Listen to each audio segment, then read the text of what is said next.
Hey everybody, Daniel with Hyperacusis Hope here. Every time that I'm out here there's a little more green. Look at those beautiful little flowers. I wanted to talk today about comparing symptoms with other people. You know, I think there's actually pros and cons, and so I kind of wanted to talk about where it could be helpful and where the pitfalls are. That's a cool little warty tree. Look at all that green. So I think the pros of comparing symptoms really lie in the fact that everybody's hyperacusis is different, but it does seem that certain people have sort of a similar constellation of symptoms. You know, there's the people with the hot poker or burning acid in the ear, very clear-cut pain hyperacusis. And those are the people who, generally speaking, find that avoiding sound is the best way to protect their ears and maybe even get better. You have people with loudness hyperacusis, and they find that exposure therapy is a little bit better. And then you have people like me who don't fall into a clear-cut category. I consider myself having pain hyperacusis. I get fullness in my ears. I get pain that can travel down my neck, shoulders, back of head, teeth grinding, and some jaw issues. I have chronic whiplash, so I have some physical things that other people who have similar symptoms, I've noticed, also have. And so we can kind of exchange information and kind of help us draw conclusions about what may be the best way to approach this. What kind of professional should we see? Massage, physical therapist, TMJ specialist, and whether exposure of any kind or staying away from sound or kind of a combination of the both works best.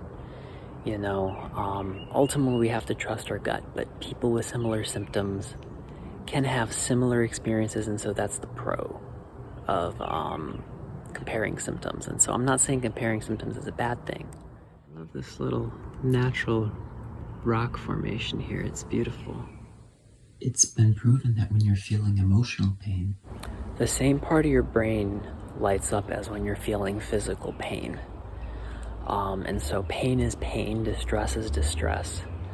And so when you're comparing symptoms and you're like, yeah, it's only loud for somebody, like we're allowed to grieve the fact that, like, for me, it causes pain too, and the pain can be long lasting and it can be disabling. And I do think that it really disrupts some people's life more than others. But I think it's important to keep that perspective of, focusing on what can we do for ourselves, because that can be one of the cons of comparing symptoms. If you get too angry or jealous, that's not productive, and you're not focused on what can you do to change the situation. Another thing I've noticed is there's some people, and it's so natural to be anxious, scared when we're dealing with these symptoms. But sometimes, I've noticed that certain people will be asking everybody about their symptoms. How loud is your tinnitus? Do you get delayed pain or this pain? How long does it last? How many decibels can you tolerate? And like I said, there's a plus side to all this information, but the pitfall of that is getting yourself into this anxious state, into this stress state. And it kind of leads to obsessing over hyperacusis. Obviously, hyperacusis can be life-changing, and it can honestly dominate your life, but it's so important to make sure that we have little things that bring us joy. And so that's kind of my take on comparing symptoms.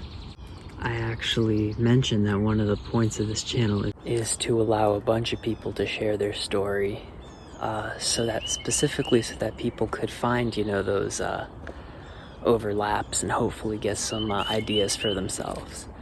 But it comes down to trusting our guts and trying to stay connected to life as best as we can. So, hope everybody's doing okay. This has been Daniel with Hyperacusis Hope. Peace out, everyone.